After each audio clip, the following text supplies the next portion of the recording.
जय हिंद दोस्तों। तो आज की इस वीडियो में हम लोग पढ़ने वाले हैं यानी economics 12th class objective question, है ना।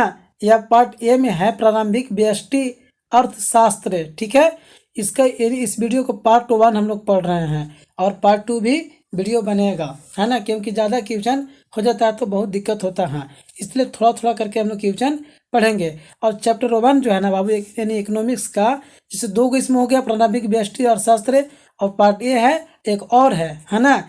इसका एक पार्ट और है, ठीक है। तो हम प्रारंभिक व्यष्टि अर्थशास्त्र में जो चैप्टर 1 पढ़ते हैं, चैप्टर 1 का नाम है व्यष्टि अर्थशास्त्र एक परिचय, है ना। और यह जो है कि पार्ट 1 वीडियो हम बना रहे हैं, पार्ट 2 भी वीडियो इसी चैप्टर का बनेगा, पार्ट 2 वीडियो, है ना। चलिए, तो इसमें कह रहा है बाबू, सिर्फ इसमें हम लोग ऑब्जेक्टिव पढ़ने वाले हैं, ठीक है। चलिए, तो हम लोग ऑब्जेक्टिव पर ध्यान देते हैं, ज़्यादा समय नहीं वेस्ट करना है क्योंकि एग्जाम का बहुत कम टाइम बचा हुआ है। तो कह रहा है इसमें बाबू कि आर्थिक क्रिया, देखिए आर्थिक क्रिया के प्रकार है, यानी आर्थिक क्रिया के जो है कि क्या प्रकार है, यानी आर्थिक क्रिया के प्रकार आपको बताना है। तो इसका जो है कि सही, जैसे आर्थिक क्रिया के प्रकार यानी उत्पादन, उपभोग, विनिमय, इनमें से सभी। तो इसका जो है कि सही आंसर आपका डी करेक्ट हो जाएगा, यानी इनमें से सभी हो जाएगा, है ना। आर्थिक क्रिया के लिए सब जरूरी है कि नहीं है, उत्पादन, उपभोग, विनिमय सब जरूरी है, इसलिए इनमें से सभी हो जाएगा, इसलिए इसका आंसर डी करेक्ट हो जाएगा। चलिए अगला क्वेश्चन इसमें देखते हैं। 2 नंबर का सवाल कर रहा है इसमें कि 2 नंबर का सवाल इसमें है कि उत्पादन के निम्न में कौन से साधन है, यानी उत्पादन के निम्न में से कौन से साधन है, उत्पादन किसी चीज़ को उत्पादन करने के लिए। तो पहला है भूमि, श्रम, पूंजी, इनमें से सभी। तो भाई जब किसी चीज़ को हमको उत्पादन करना है तो भूमि भी चाहिए, श्रम भी चाहिए ना, श्रम मतलब मेहनत भी चाहिए ना, और पूंजी भी चाहिए। बिना पैसा क्या इसे काम चलेगा भाई। तो हमको इसका जो सही आंसर आपको हो जाएगा, इनमें से सभी हो जाएगा, है ना। इनमें से क्या हो जाएगा बाबू, सभी हो जाएगा, यानी डी इसका भी आंसर बिल्कुल करेक्ट हो जाएगा। चलिए, तीसरा नंबर सवाल इसमें कह रहा है कि अर्थशास्त्र के पिता कौन है, यानी अर्थशास्त्र के जो है बाबू कि पिता कौन है, यानी 3 नंबर का सवाल आपको बताना है कि अर्थशास्त्र के पिता कौन है। तो इसका तो सही आंसर आपका हो जाएगा एडम स्मिथ। क्या हो जाएगा बाबू, एडम स्मिथ, यानी बी आंसर आपका बिल्कुल करेक्ट हो जाएगा।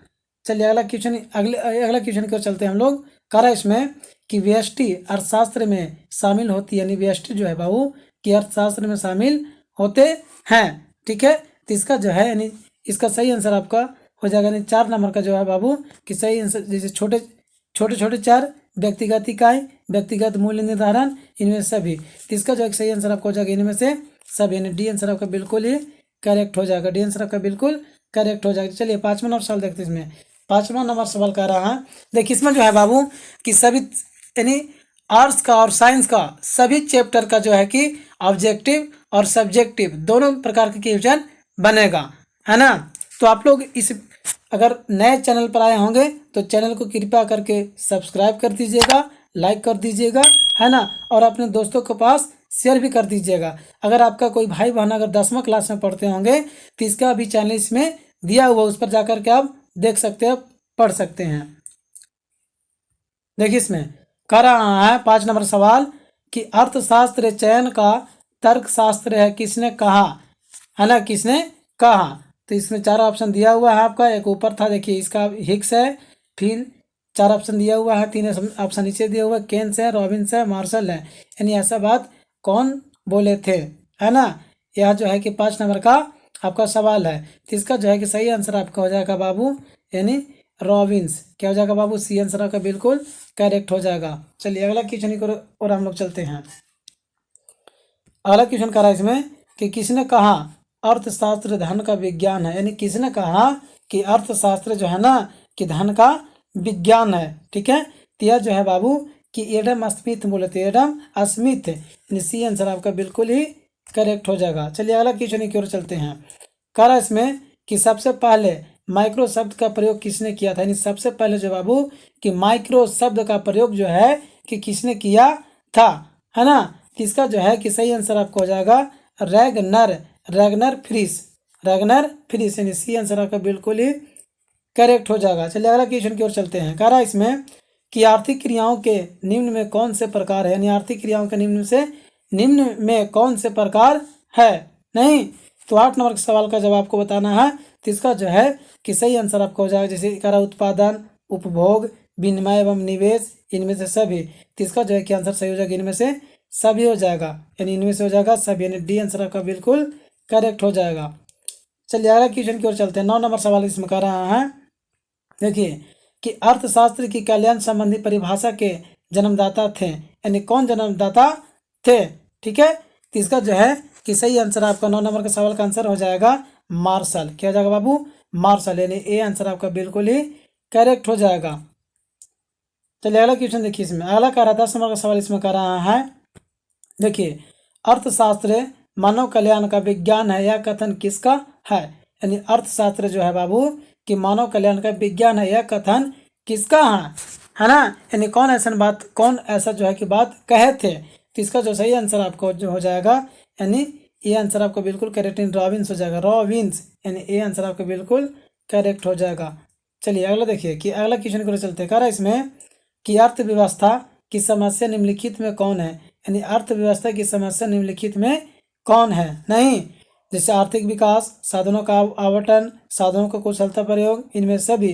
किसका जो है कि सही आंसर आपको हो जाएगा, इनमें से सभी हो जाएगा, यानी डी आंसर आपका बिल्कुल राइट हो जाएगा। चलिए आगे क्वेश्चन की ओर चलते हैं। कह रहा है इसमें कि आर्थिक समस्या मूलतः किस तथ्य की समस्या है, यानी आर्थिक समस्या जब बाबू कि मूलतः किस तथ्य की समस्या है।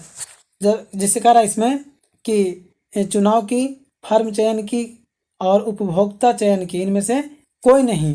ठीक है, तो इसका जो है नहीं 12 नंबर का आपका सवाल बताना है, तो इसमें जो हो जाएगा इनमें से कोई नहीं हो जाएगा, यानी डी आंसर आपको जो है कि डी आंसर आपका बिल्कुल ही करेक्ट हो जाएगा, डी आंसर आपका बिल्कुल करेक्ट हो जाएगा। चलिए अगला क्वेश्चन कर चलते हैं। कह रहा है इसमें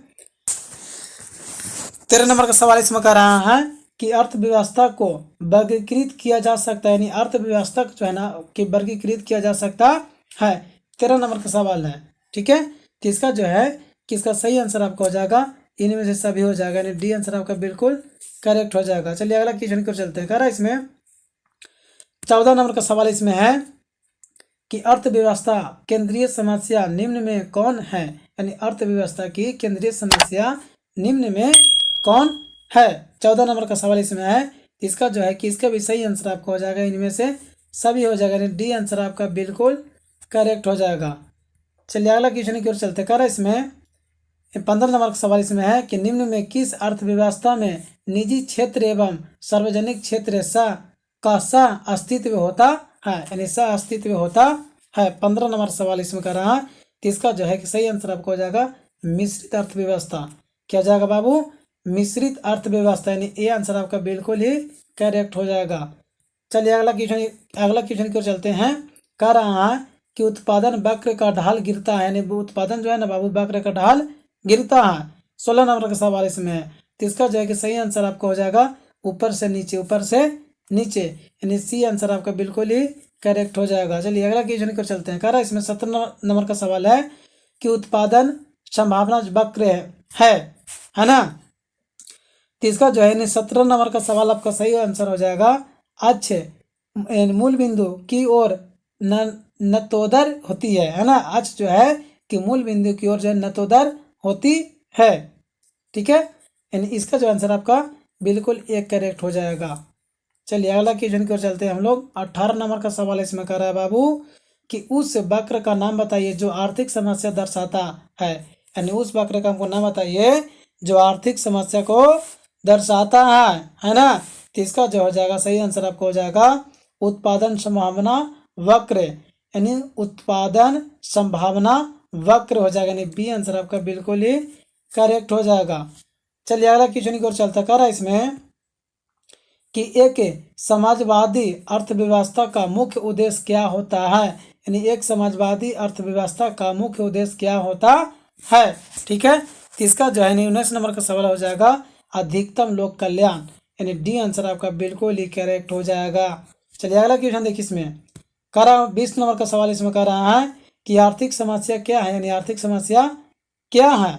ठीक है, तो इसका जो है कि इसका सही आंसर आपको हो जाएगा क्या बोलते इसका सही आंसर आपको हो जाएगा आर्थिक समस्या, चुनाव की समस्या, साधनों के बचतपूर्ण प्रयोग की समस्या, यानी ए आंसर आपका जो है कि करेक्ट हो जाएगा। तो आप लोग को जो है कि यहाँ तक वीडियो देखने के लिए बहुत बहुत धन्यवाद, है ना। और भी इसी अगर वीडियो कैसा लगा आप कमेंट में बताइए।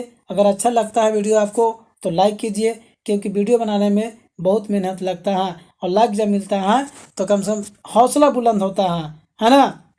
तो इसलिए आप लोग लाइक करना ना भूलें, ठीक है। तो अब हम लोग मिलते हैं नेक्स्ट वीडियो में, तब तक के लिए जय हिंद।